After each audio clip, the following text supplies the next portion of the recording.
Okay, and we're good. Let's go. We in? Let's get it. Welcome back to the Delusionals, the home of deluded football chat. Got a very special show for you today. I'm back with my man James, and we've got big Arsenal fan Jack alongside us and big Villa fan Neil. We've got an interesting show for you today. Hello. There's been some huge news in the Premier League, and it is big Scotty Parker's gone. We're going to catch up on sort of the results so far for Fulham and kind of what were the expectations from their sort of recent run. Who's possibly taking over? Is Stevie G next? We'll touch on Arsenal's start, and then we'll obviously the biggest fixture of the week, Villa Arsenal, and then we'll sort of have a little look at the games going into the weekend. But how are we doing, guys? You good, James? Yeah, I'm good, mate. I'm first just going to address the fact that he was manager of Bournemouth, not Fulham. Sorry, Bournemouth. Bournemouth. I keep doing that. Yeah. Well, it's because he was at Fulham before, wasn't he? Reload it. Start again. Reload it. Yeah, imagine doing the whole intro all over again. No, I'm good, mate. I'm good. I'm not too bad, thanks. Nice long bank holiday weekend. Bit depressing from the Villa result, but we'll get onto that in a sec, I'm sure. Jack, Neil, or Jack first. How was your weekend?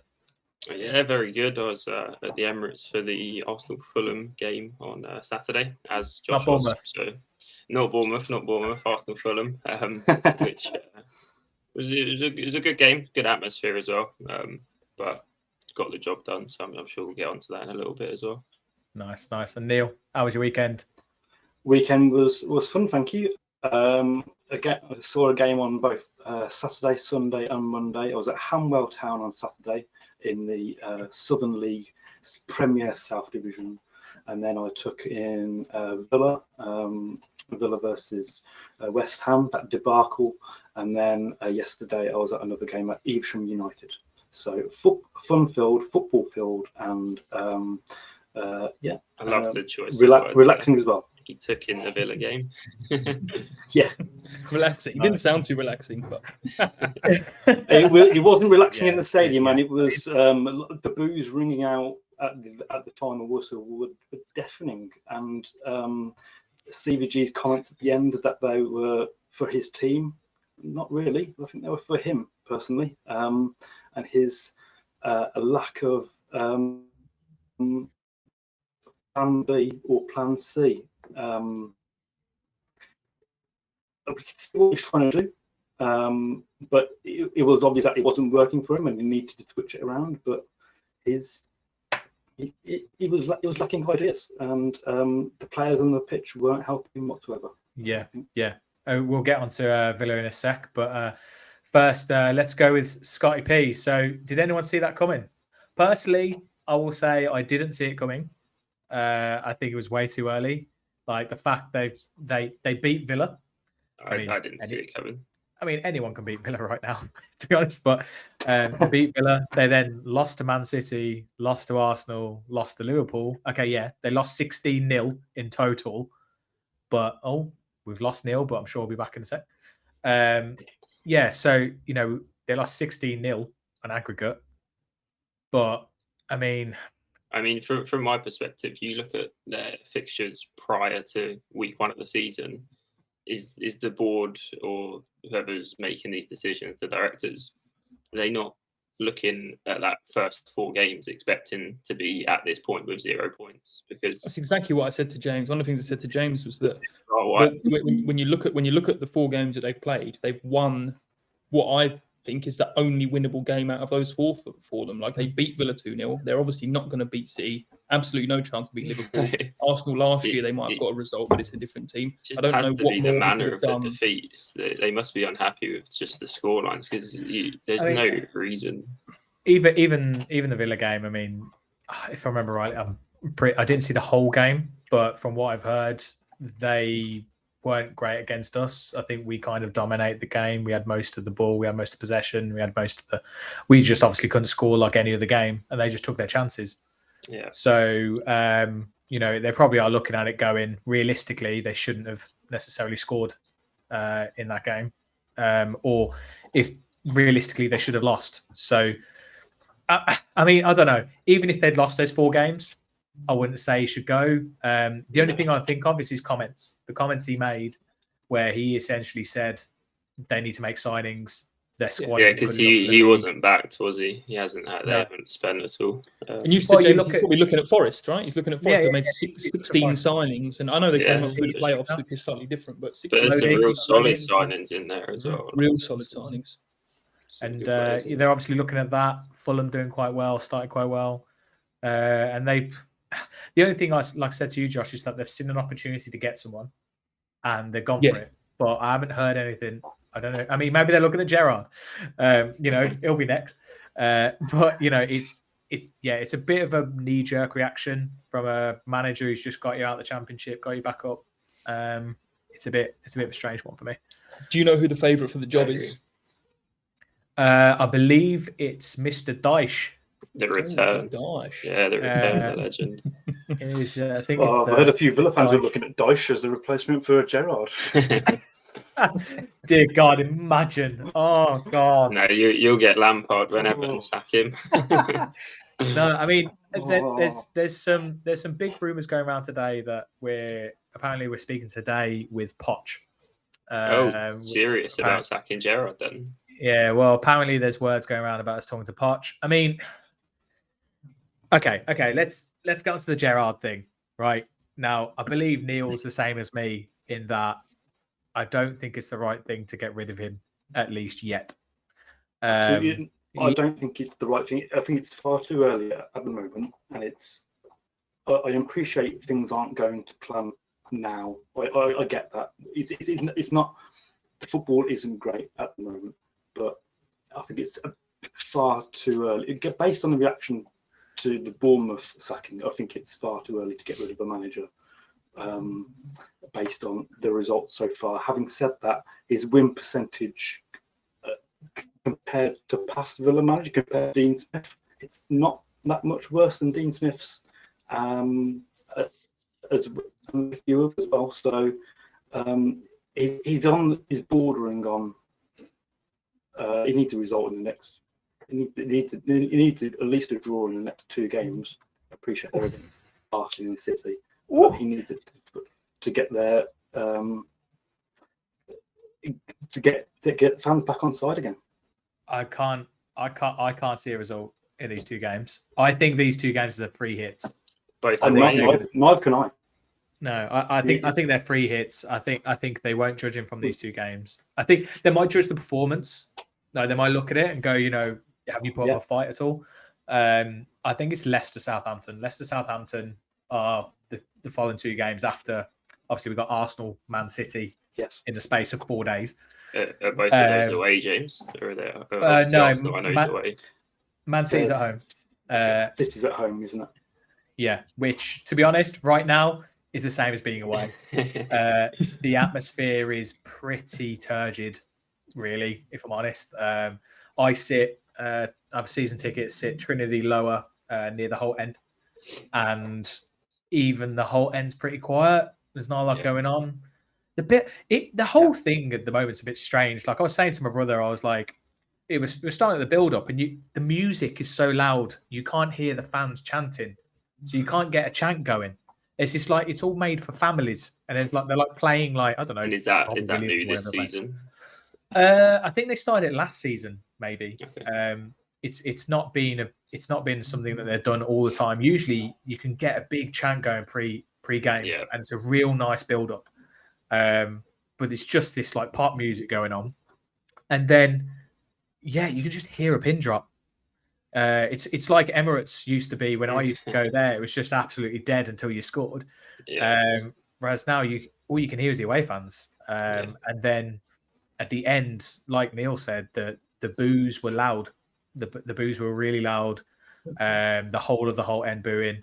I mean, at the moment, it's the home fans, right? Like it's when the away fans start booing that you really need to start worrying. And I think they'll be there supporting tomorrow. I think they won't be calling for his head. I think it's all been blown out quite a lot in the media. Everyone's like talking about Gerrard out. I don't think any real level-headed Villa fan at the moment is saying Gerrard needs to go, but we do need to see something happen. Neil, I don't know about you, but I don't know whether like you said, it feels tactically tactically inept. The players don't seem to really be up for it. Don't seem to be really like fighting too hard. Do you think the whole Michael Beale Critchley thing messed things up a bit as well? Has that had an effect, or it's certainly ruffled a few feathers, hasn't it? Players, and on subject of players giving up, I think the players gave up with 5 or 10 minutes to go against West Ham. I think there was heads down, and the atmosphere amongst the fans, like you say, it was dead for a good 70 minutes, and then West Ham scored, and then it did turn a little bit up. With you know me, James. We've seen worse atmospheres at Villa Park than Sunday. Back in the Doug Ellis days, when we used to turn on everybody, and that was which was angst ridden. But it was just a lack of cohesion, a lack of ideas, and heads went down far too early. And the fans could see that, and the boos at the end, that was just a reaction to that. I think the away fans will always travel in numbers. I've seen on social media they're always looking forward to their away trips, and Arsenal tomorrow night will be no different.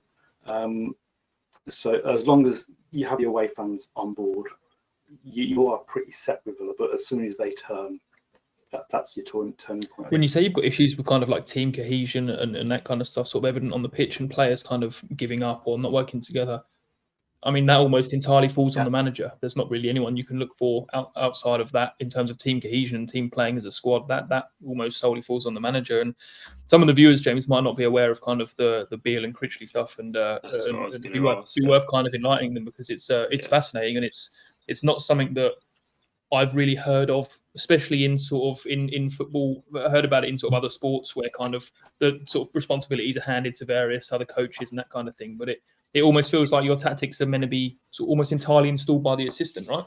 Well, I mean, it's all hearsay, right? Like, we've never had anyone at the club really come out and go, this is how it works, this is the structure, this is the setup. Apparently it was all doing the rounds when they were at Rangers. Michael Beale was the brains. Michael Beale was the guy who was sorting out the tactics. He was doing the strategy. He was the one who was implementing. He was the assistant at the time, right?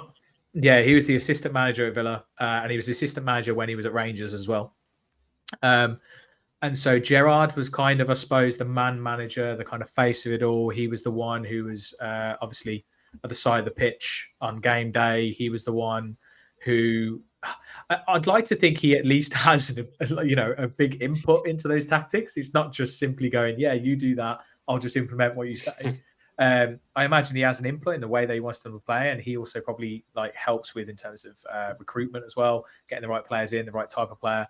But yeah, the word is that it was very much Michael Beale. He was the brains. He left 2nd of June. He went to QPR. He got a manager's job there. That was always going to happen at some point. He was too good of a football brain to not do that. And then we very quickly got in Neil Critchley, pretty much same day, I think. Critchley was manager at the time of Blackpool. Blackpool were flying high. Blackpool were doing really well. But it does worry me to think of the idea that our team is being strategized and tactically managed by the ex-manager of Blackpool. So, that kind of worries me a little. And I mean, there's been a few things that have happened, like pre-season. We were in Australia, which is an amazing thing for the club, amazing thing commercially for the whole club. We've never been to Australia. It's the first time in history. We played against a few teams over there, and then also Leeds and Man U were over there as well. So we had a few pre-season games. But Critchley had issues with his passport. So it was a 4-week pre-season training camp in Australia, and our assistant manager, who's meant to be the brains behind everything, wasn't there. So it's kind of like, does that affect things? There's then been the 4 games where we've been trying to get a hold of things, but if anything, we're not getting better. we're getting worse. But you've also barely had a full pre-season or training camp by the sounds of things. I mean, the players are out there and the majority of the coaches are out there, but if a crucial part of that installation of the tactics isn't there, then you're almost going into your preseason games now. Your first 4 games are kind of your start of your season, and after that, that's what I was season saying. Kicks on. But what I'm saying is we're not getting better, we're getting worse. So it's kind of like, well, how's that work? And also, I feel like the way we were playing in preseason is different to what we've played since the start of the season. We were starting with Cameron Archer up front. We were playing, I think it was a 4-3-3, which was it was suiting us better. And now Archer gets 3 minutes against West Ham, and we go into this 4-1-2-1-2 diamond thing. And it's like, what is going on? It's just really odd. Do you back the squad of players that you've got that with a different tactical setup would be able to get wins in the Premier League? I don't think the players I don't think the quality of players anyway. As in individually, the players are more than good enough to be around mid-table, right? Yeah. Even pre-season, we were starting Bailey every game. He was ripping it up on the wings. He scored. He was our top scorer, I think, pre-season as well. Again, dropped from the starting lineup. We don't play with wingers, so we always questioned Bailey being in the side anyway. But yeah, I mean, you've got there's Tyrone Mings. Let's not get onto Tyrone Mings, but you've got Tyrone Mings. You've got Emi Martinez, one of the best keepers in the league. You've got Callum Chambers, who I actually think is I think he's a solid player. He's our second best centre-back, I think. Esri Konsa, potential still. Obviously, we lost Diego Carlos, which is a massive blow. Big blow.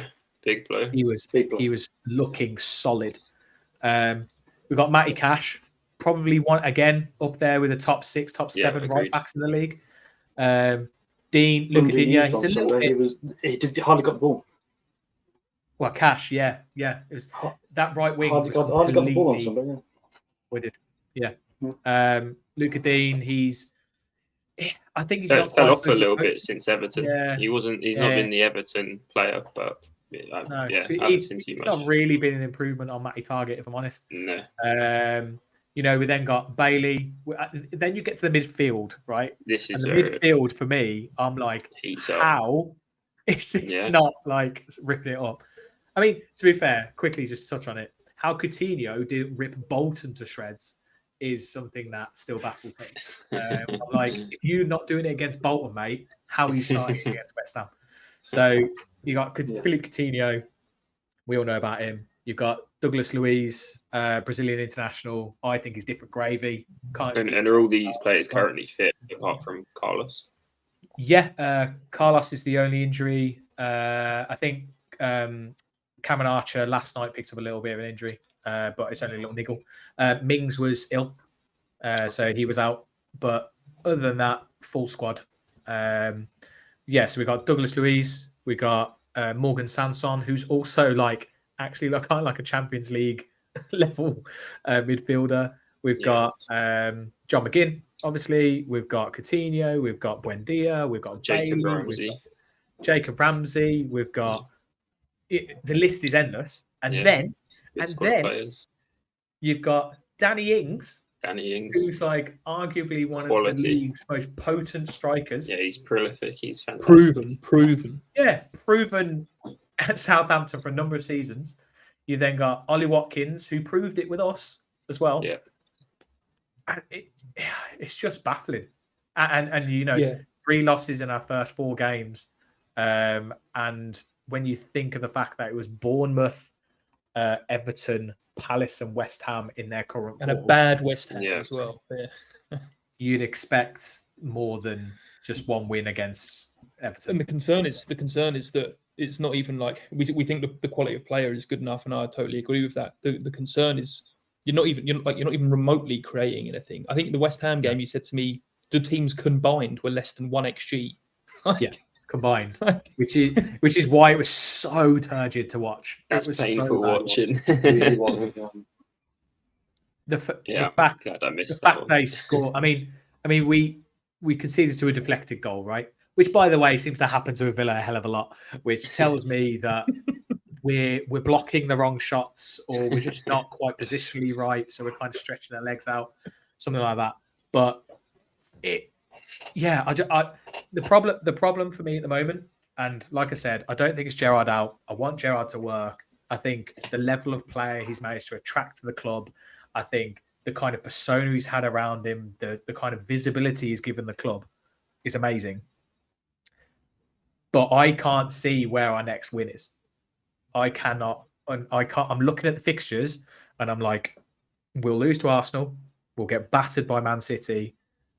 We'll probably end up losing to Leicester because we're on such a bad run of form. And then Leeds. Oh, no, Southampton. They're picking up a bit of form. Leeds look the real deal. And we always struggle against Leeds as well because they're high press. That's what, 8 games? 1 win? Yeah, that's the concern, isn't it? Yeah, and if you find yourself sort of down towards or in the relegation zone after those 8 games, then you really do get put into a situation where your hand's kind of forced at that point. You kind of have to make the change, even if you don't want to. So I think you're right in what you're saying there. We definitely need to get at least something from the next, maybe not the next 2, but at least the game after that. It's got to be at minimum a point because you could start to get into some real trouble real fast. I tell you what, though, if you pull off a Poch, you'll be happy with that because Pochettino is top level. I don't know. What are your thoughts on Pochettino, Neil? Your face looks a little bit not sure. If I can believe it, then I'll have it. It's a transition from Paris to Birmingham. I think he's going to find difficult, and I find difficult as well. But I'll just noted down what you said about Critchley. Blackpool were very unhappy to see him go. They were almost distraught to see him go because he's one of a handful of coaches in Europe that have got this special coaching license or something. He's a very qualified coach, and for him to leave, and they were distraught. But having seen what he hasn't done at Villa yet. With what's available to him, the resources that James has listed out, our depth of squad, it's baffling how he hasn't achieved more with this squad. And yeah, as you say, we need some points quickly, otherwise heads will roll. And what's sort of almost more baffling to me, sort of results aside, is the squad doesn't look like it's improved game to game. As you say, James, the squad's either stayed at a level or looked worse, which is even more concerning. And as you say, going into 2 hard games, it's tough. But on the manager carousel, who do you think's sort of on the chopping block next? Who do you think's going to be the next one? What you mean after what, as in Gerrard or after Gerrard? No, after Gerrard. If Gerrard goes next, we've had Scotty P go. If Gerrard goes next, who do you think's on the hot seat? It's got to be Lampard or Rodgers, right? Brendan or Lampard. They're the 2. Yeah. I mean, like I said, Fulham are doing all right. They're not going to get rid anytime soon. I can't think of another team who are performing quite badly, if I'm honest. West Ham, Moyes. I think it's got to be Brendan. It could be Moyesy, but I think it's going to be Brendan. I think they'd be silly to get rid of Rodgers. I know Leicester have had a rough start, but over his time at Leicester, he's been a quality manager. They've been well up there. They've been challenging for like Europe spots. I think if you see anyone go next, I agree that it would be very naive of Leicester to get rid of Rodgers. But if you cast your minds back to what they did with Ranieri and the season, they've got form. Not even the season. Look back 10 games into the season. This is true. So we haven't seen any real investment either from Leicester, though. They haven't really invested this summer. They're about to lose Fofana to Chelsea, which is the issue with Leicester is they haven't won a game yet this year. They've lost every single game, or they drew 1 game. They've not signed anyone. They've sold all of their best talent, and the window's about to close. So there could still be more exits on the horizon. We're still massively linked to Tillemans. So we'll see what happens tomorrow. It's tomorrow. It's a tricky time for Leicester because they could. If you sort of cast your mind back, James, to the sort of start of the season pod that we did, they were on our lists for possibly 15th or below if the kind of trend that they're on continues. Because I like Brendan, but the quality of player, it wasn't the fact that I don't trust sort of Brendan and I don't trust the players that they have. It's the quality of all of the teams around them have got better. I don't think Rodgers is the issue at Leicester. That's my point. I think Lampard could be the issue at Everton, potentially Gerrard at Villa, whereas I don't think Brendan's the issue at Leicester. But remains to be seen, I guess. I think Leicester have. I mean, obviously they had that terrible thing with their owner and stuff, and everything did there as well and stuff. Yeah. But they're, like you said, they're just selling. They're not really buying anyone. I don't know, like selling key players as well. It's not about just selling your backup. It's the weird thing where Rodgers has kind of been like held to ransom to like play these players or like to get rid of these players, but he doesn't want to. It's all very, very odd at Leicester at the moment. Yeah, I agree. I think they could be in a bad spot, but I'm not sure that Brendan's the issue with the club. I think there's more. With the way modern football works, when the team's in a bad spot and they get bad results, the manager's always very fast to go now. Short lifetime. We've just seen it with Scott, and might see it with Gerrard. Where I was chatting to James just before the pod, and kind of said, I know that the Villa run's been horrendous, but is 6 games enough to fire someone, even if they're 6 losses? Is that enough? It's not. It's not just the 6 games. It's not the 6 games. I think the problem is it runs into the end of last season. It runs into his. I think if I remember rightly, I believe Villa have won 3 of their last 15. Wow. And I think 7 or 8 of those have been losses. So it's not like we're drawing games. We're not winning games. We are pretty much just losing games. Yeah. So it's not just his form this season. It's not just those first 4 games. And, he went on about no excuses and give me a full preseason, get the players in that I want to. And he's done all that. And so far, it just hasn't come to fruition. Who knows? Like I said to you before the pod, Josh, I said, typical Villa. We'll pull out a performance tomorrow and it will buy him another 5 games. It's very early days still. It is. I mean, it's not going to happen. Just so you know. We are not going to beat Arsenal away from home, and we are not going to do anything against Man City at home. But I think, to be honest, I think every Villa fan would be happy if we were playing well, if we were putting in a performance, if we were giving it a fight, if we were giving it a go. Whereas at the moment, it's what every football fan wants. Just put in the shift. If you see your team fight on the pitch, no matter what the result, you can walk away and not be too mad. Yeah. But if it looks like giving up, then it's just not worth your time. It's not worth their time.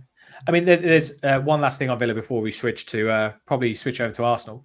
But one of the interesting things that I saw is actually in terms of kind of like positions on the pitch, in terms of possession in advanced areas, Villa have got the 3rd best in the league behind Man City and Liverpool in terms of having the ball in advanced areas of the pitch and being able to dominate a team. So all that tells me is that we're just completely lacking ideas up front. Yeah. Don't know what to do in that final third, which to me isn't the players. That's not the players. No, not with the players you've got. They know how to find the net themselves. It's the way that you're trying to play, isn't it? Exactly. Anyway, over to Arsenal. The first part of what you sort of led into that little Villa rant, James, is music to my ears of Villa not going to win away at Arsenal tomorrow. It's an exciting time to be an Arsenal fan. It's been a really really exciting start. And go to you straight away, Jack, with your thoughts on kind of the start and going into tomorrow's game. I come into tomorrow's game with a bit less confidence than James has in a Villa defeat, and my reasoning for that is one of the biggest things is Thomas Partey's come over with an injury. Didn't start against Fulham, and obviously went 1-0 down against Fulham and grinded out a bit more of a difficult win than we've had in the first 3 games. So him not being in there is an issue for me. On a chuck a number your way, Josh. What's Thomas Partey's availability been since he joined Arsenal for Premier League games on a percentage basis? Oh, I know he's missed a good number. I would say he's been there for over half the games he's been available for, though. I'd have said he's probably been available for 58% of league games since joining Arsenal. And without him last season, our win percentage went from 67% to 43%. Yeah, he is like crucial because we have no one else that can play that single pivot. It doesn't matter. It doesn't matter when you got Coutinho and all this, just basically scoring own goals. Don't worry. I did say to James, remains to be seen. One of the issues with that one as well is the replacement for him is El Neni, and El Neni's just been hurt for a significant amount of time. He's going to be out. So this is it. We don't know. So we don't actually have Arsenal mid there now. And, when Arsenal were looking good last season, we dropped off when Partey got injured. We then replaced him with Lokonga, lost 3 games on the bounce, brought in El Neni and solidified up a bit. Now El Neni's just got a potentially season injury or a long-term injury. Partey's out. You're then looking to Lokonga again, and that's where our depth falls off massively, and it becomes an issue. We struggle a lot. Look at Lokonga I like Lokonga and I like what I think he can be, but he's not Premier League standard. He's not ready there. He's a young man. He's not ready. It was the same issue with Nuno Tavares at left back, and we've loaned him out. Loan's a perfect thing he needs. We just didn't have the squad depth to kind of do that this season. We're still looking at possibly bringing in Yuri Tielemans, I think, although the rumours have gone a little bit quiet. That's kind of the last transfer link for us, which gives us a bit more help in the midfield, but it's certainly an area for concern. And the numbers, as you say, Jack, kind of prove that. How long is he out for? I think it was either 5 games or 5 weeks. Partey's the next 5 games, so it'll be about 4 weeks. He misses 3 Premier League games, 2 Europa League games. He's back United after as well, which is a big one.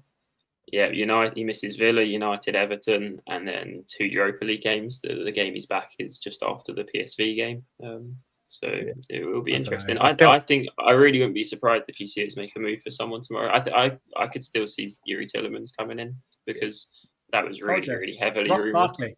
Ross Barkley, free agent now. Free agent. Yeah, no. Oh, yeah. He's been let go. Yeah. Oh, maybe it's not so bad then. I'm really hoping Villa don't make a move for Ross. Now you've said it, it's going to happen. Absolutely going to happen now. Speaking to roll with Gerrard. You're going to buy Gerrard tomorrow, and you're going to sign Ross Barkley. Yeah, and he's going to start tomorrow night.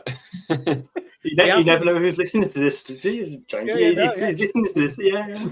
We have been linked to him, to be fair, repeatedly throughout this window, and every time we're like, sounds like a Villa player. No, please don't. Yeah, so I mean, yeah, I don't know. Like I said, I can't see it. You saying that kind of like gives me all this false hope that I always hate having as a Villa fan. But yeah, I think you'll just be too strong for us, if I'm honest. I think our team's strong this year. Jesus is just one of the signings of the season. He's electric. He looks like the sharpest player on the pitch whenever he picks up the ball. He's the only thing he's been overshadowed by at the moment is Erling Haaland, because the guy's just absolutely and then he might not be human, so that doesn't count. Exactly. I mean, not with that neck and that chin. But yeah, Arsenal look the real deal this season, and no one kind of really. Josh, I can't remember where we put them. I think you put them 4th. I think you said Champions League or 3rd. I said above Chelsea. I put them 3rd. I went with the Homer pick there.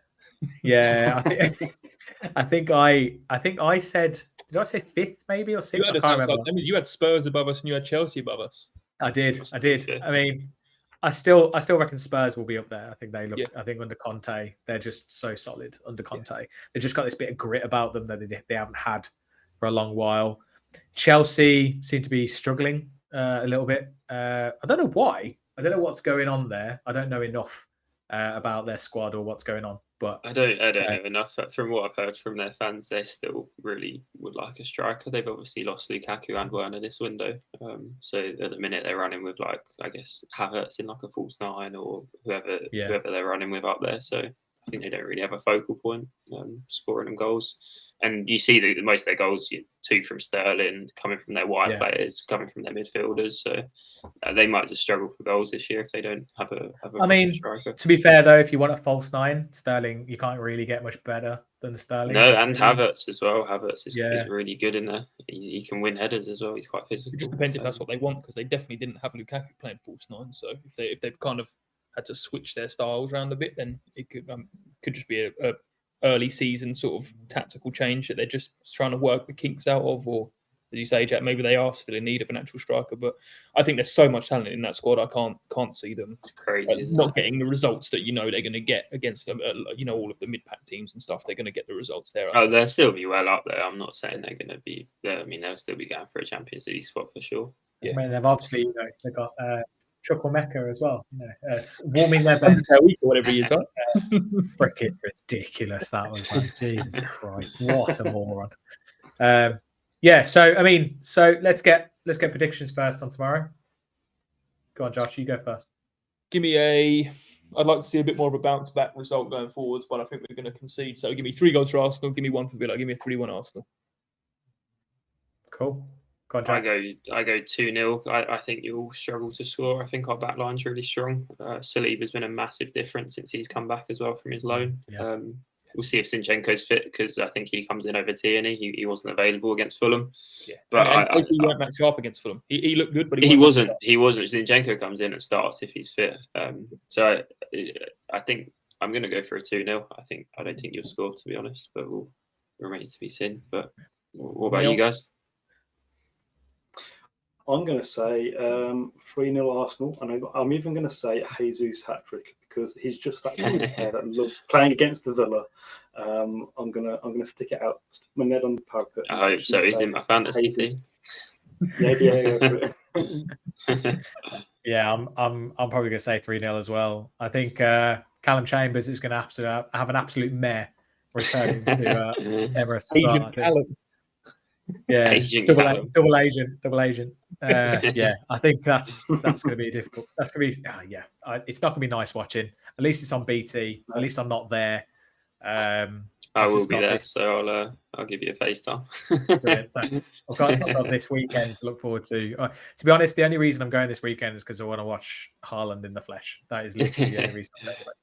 Yeah, I was going to say, are you looking forward to it? I was saying to a mate earlier, actually, I was saying it's actually getting pretty depressing now because we're so bad. It's also like, for me, about an 80-mile journey each way. Oh, Christ. So fuel-wise is expensive. You then have a burger and you have a beer. It's basically a 50 quid return to watch us get spanked. It's like there's a lot of L's. Stuff. Yeah, there's a lot of L's. At least the weather at the moment's all right. It's when it starts to get to the winter months, and I'm like, do I really want to do this? Especially when it's on TV. I could just watch it at home. So it's pretty depressing. But I'll always be there. I'll always be shouting. I'll be shouting all kinds of expletives. But we'll see how it goes. But yeah, on to the rest of the weekend. I suppose we've got actually got some good games this weekend and tomorrow. So tomorrow we've got West Ham Spurs. It's a pretty good game. I think Spurs will win that one personally. I think even though West Ham had their resurgence against Villa, I still think Spurs will probably dominate. Spurs win there for sure. Yeah, for sure. So. Liverpool Newcastle's an interesting one. This is the one I'm interested in. I wonder if Isaac will be playing. I don't know if he's registered and stuff yet, but he's a big money signing. So. Yeah, we haven't touched on that one. That's a phenomenal signing. He's going to be. He's crazy. Fantastic player. At least very well suited to the Prem, I think, as well. Yeah, I think he'll fire. I think he'll be really good. I like the look of the Leeds Everton game. I think that's going to be quite a fun one tonight. Tonight, 8 p.m. It's going to be an interesting one. I do think tasty, isn't it? Yeah. It's going to be a tasty game, though. I do think that's going to be a fun one. Where's that being played? Leeds. I think Everton struggle. Struggle there. Yeah, me too. I think they do. Fulham Brighton, actually, for me, this is a bit of a highlight. Is interesting. If Brighton win this, they're starting to look like a serious player in that bunch of teams down there. They are, but that manager is also linked with Villa. So if Stevie G goes, they could lose their manager midway through the season. And kids love Potter. So, but I think Brighton did this last season though, right? Brighton did this last season. They get off to a hot start. Well, they were European, Europe bound. Graham Potter was like, everyone was like, England job. He's the best. He's literally like the best manager in the whole league. This is why I'm interested by games like tonight, because if they start getting points against the teams they should beat, like Fulham, and start winning them kind of games, then you can look at them in a bit of a better light. I don't know. If I remember rightly, I think they had quite a sustained start. They actually started like as in, I think they were in the top 6 till like October, November. Like they were there quite a while, and then they just dropped. They drew a hell of a lot of games last season, didn't they? They drew they did so many games, and but they won away at West Ham last season, which as well as this early this evening, and to win away at West Ham last season that West Ham had, I think that was a phenomenal result. And Potter's a good manager, you know, and everyone talks about him. When a manager's job comes up, he's always linked, and I think they're ones to watch. I think they could break. I think they could make 7th this season. Yeah, I was looking at their schedule from last year, and they had only lost 4 games until December. Yeah, so it was starting off with 6 wins in 7 games, and then they drew everything until the other side of Christmas Day. I tell you what, as well, they've racked in some cash over the last couple of years. They must be in a solid position because, I mean, recently you've had Cucurella, who was, I think, 62 million total. You've had Basuma to Spurs. You've had Ben White to Arsenal, 50 million, and they haven't massively spent, I don't think. So was Dan Burn there before when he went to Newcastle as well? Was it Dan Burn? Was he Brighton? No, was he Brighton or was he Burnley? I think or Burnley. I can't remember. It was one of them. Yeah, I think he might have been Brighton. I think he might be right. They're a bit of a dark horse, really. And those 3 players alone is 100 just short of 150 million. So like they've got the fullback who's meant to be really good as well, right? What's the fullback's name? I can't remember his name. Who's meant to be? They just sold Cucurella. Oh, do they have Lamptey? Is it Lamptey? Lamptey, Tariq Lamptey. Meant to be an absolute baller as well, and possibly another 60, 70 in a couple of years if he's sort of a good young sort of. You never know. The price that people pay for these young wonder kids nowadays. And there's the English tax on it as well. There's the English tax. If you're English, it's an extra 10 mil, especially with Brexit rules coming in sort of. Yeah, the English thing at the moment's propping everyone up, really. I mean, there's also Bournemouth Wolves. Obviously, it's going to be no Scott Parker there. Do they suddenly have a resurgence without a manager, managerless Bournemouth? We've got Southampton, Chelsea. I think, for me, Chelsea win that one. But I think Chelsea, but again, I don't think it's a comfortable win. I think it'll be a 2-1 or something along them lines. I don't think they'll batter them. Palace, Brentford. I'd actually say Palace for me. They've been good. Vieira's got them playing. Vieira's got them really solid. Really solid. And an interesting one. If it's at Selhurst Park, I'm saying Brentford. Yeah, it is. Yeah, Selhurst Park. So I think Palace will win that one. Forest, just personal one because the family, the in-laws. Forest away at Man City. There's this weird kind of bittersweet thing for me at the moment where it's like a second shot at the weekend going well, but at the same time, I don't want Forest to do that well. So you're going to get back twice this weekend. Yeah, you're going to take 2 L's. Right, it's gonna be. It could be 3 times because obviously we're going to lose to Arsenal. We're going to lose to Man City. They're going to lose to Man City. They've then got Bournemouth, who, knowing their luck, will probably bounce back. On Leicester Man U as well. That's an interesting game.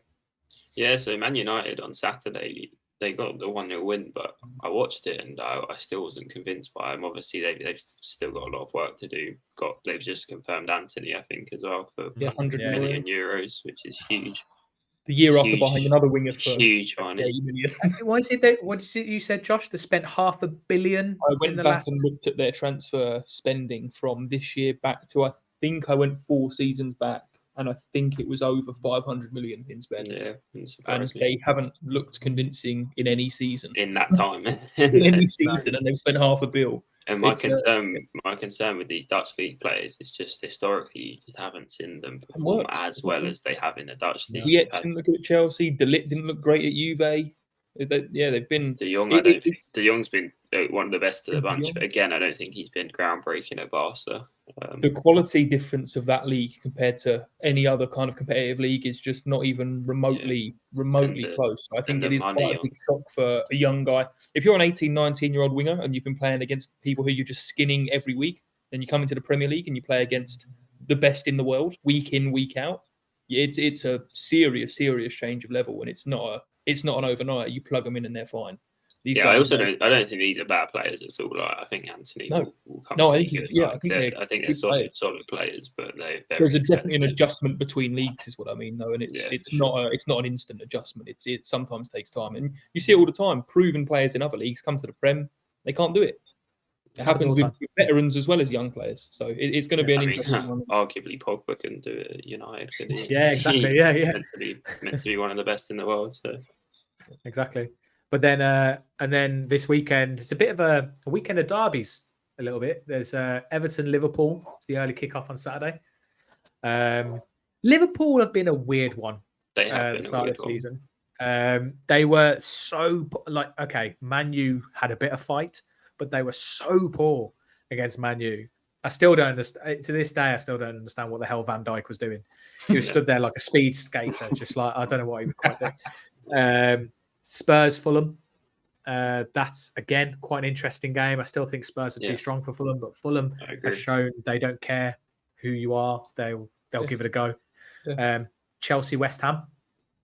That's it could be difficult. You know what? It could be quite difficult for West Ham. You know, Spurs and Chelsea next. They needed to, as much as we needed to win on Sunday. They needed that win, big time. And then there's a few other games scattered in there. Newcastle Palace. That's a really interesting game. That's going to be a lot of fun to watch that game.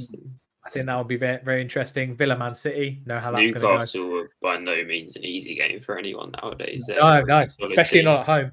And some of the signings they've made have been quality. Bruno Guimaraes has been great. Trippier has been great. They got Botman in. They got obviously Isaac now. Like, they got some serious players. Maximan's trying to get a French spot. He's looked incredible. So good the last couple of games. Yeah, so good the last couple of games. Same Maximan looks. Yeah, they're a serious squad of players. They're making investments in the right areas. Do you think they're an outside shot of the Europe spots? For Europe, for sure. Yeah. So. Like Conference League for sure, if not possibly sneaky Europa spot, but they're definitely up there and going for that. Yeah, and that was why I was saying I was worried about Leicester and them sorts of teams, because the quality around them's got so much better. Newcastle's improved, Palace have improved, Leeds look good. So I think they're going to be right up there.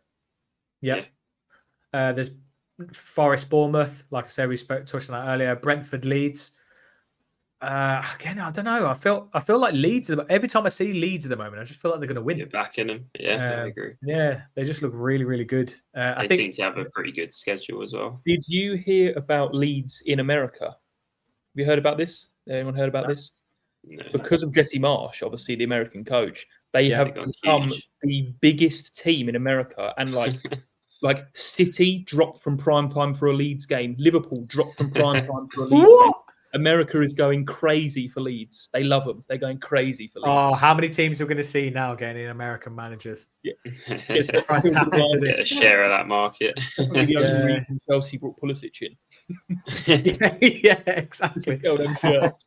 Why do you think we brought Matt Turner in, Josh? That's it. Yeah, we don't need American. The little piece of the pie. I think Matt Turner shirts are flying off the shelves, mate. I don't know what you're on about. I think Josh's touch actually on Leicester and Brendan being next, with Man U followed by Brighton away. Yeah, it could be interesting. 2 losses possibly there, and then obviously there's Man U Arsenal. Yeah, big one, and we've got no centre mids, so we'll see if we bring someone in before then. But it's going to be an interesting sort of couple games for us. If we beat you guys and we take maximum points into United, we'll be in a very good spot. I'll be in a very good spot going into that, because we're the only team who haven't lost yet. So. No. You're the only team who's won every game. Won every game, yeah. I was going to say, Man City have definitely not lost. Yeah, absolutely haven't lost yet. Yeah. But yeah, no, it's going to be an interesting weekend, and it's the first double week of the season, right? First Wednesday and weekend. Yep. Wednesday weekend. I think also a quick question: is Haaland going to break the 30? What's he on now? Easy. 6 in 4. He's on 6 in 4. Do it by Christmas, mate. Yeah, it's absolutely almost a guarantee that he does the 30. I think he's going to get the 30. What do you think he gets? Do you think he does 40? Oh, do you think it's 35? No, it's not 40. Hang on. We're talking Premier League goals. Premier League goals, yeah. Premier League goals. We're not talking all competitions. I think he gets 32. 32. I think he scores almost 1 game. I'm going to go 34. I'm going to go with a huge. I think he's going to have too many games where he scores more than one goal, and I don't think he's going to have that many games where he doesn't score. The key is in staying fit, right? That's the key. If he doesn't stay fit, I mean, I don't know what his record is like with injuries. I'm not sure. I was about to say I don't think he ever got injured at Dortmund, at least not for a long period of time. I don't think he's had a sustained period. I recall him being out for a little bit at Dortmund. It's also crazy, right, to think he's 22, and I'm pretty sure I heard the other day he's got 13 hat tricks. Yeah, he's phenomenal. He's a different. He's bigger than anyone he plays against. He's stronger than anyone he plays against, and he's faster than anyone he plays against. You don't get the size and the speed together. You normally get the size, or you get the speed. You don't get the size and the speed, which just makes him an absolute. It's so good to watch, and for sort of like for a team that kind of you're competing against, you can still kind of appreciate just how good he is to watch. Oh yeah, like I'm happy. It's annoying as a City. It's annoying as a City, if I'm honest. I mean, it's like the City's squad just like, but when you look at the bench, and it's like, what is happening? We just kept raiding them. We just kept raiding them. Yeah, when you think they've sold the likes of Jesus and Zinchenko, they've not weakened. They're not weaker. No, not at all. And they're stronger. They look stronger. I mean, there was rumours they were going to sell Silva, right? And I think that might weaken them a bit. But like, even then, they've got so much backup. It's just, so much to fall back on. Yeah, I think everyone's saying, oh, it's going to be a tight one this season. I think City are going to run away. No, I think they run away. And I also, like you said earlier, I'm not convinced in the early stages by Liverpool yet. So no. I think the second. I think the gap's got bigger. It's going to be really interesting. I think the gap between 1 and 2 has got bigger to last season though. Yeah. I think City. I think the gap between 1 and 2 is bigger, but the gap between 2 and is a lot of slow in terms of improvement everywhere. Yeah. So it's you look at it. You got Arsenal, Spurs, Chelsea, Newcastle. Man U will probably be up there somewhere. Yeah. Liverpool might get their shit together. You've got that's at least six teams there who are definitely going to be battling out. And I cannot call. I have no idea how that order is going to be. Yeah, not a clue. I agree. And I think your opinion on that will change every week as well. yeah, it will. Yeah, well, after we beat you tomorrow, we're going to be Europe leaders. Europe, right? Exactly. Well, cheers. For next week, when CVG's gone and you've lost another 2, mate. But we'll leave it there.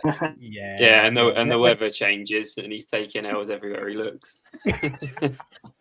Yeah, let's leave it. Let's leave it for now. That'll be done for now. We'll be back. We'll be back next Tuesday. Thanks everyone for their time. As always, if you like this, give it a sub. And if you liked it, give it a love. A like. What the fuck have I just said? Anyway, cheers, guys. Have a good one. Hello, guys. Bye. Cheers, boys.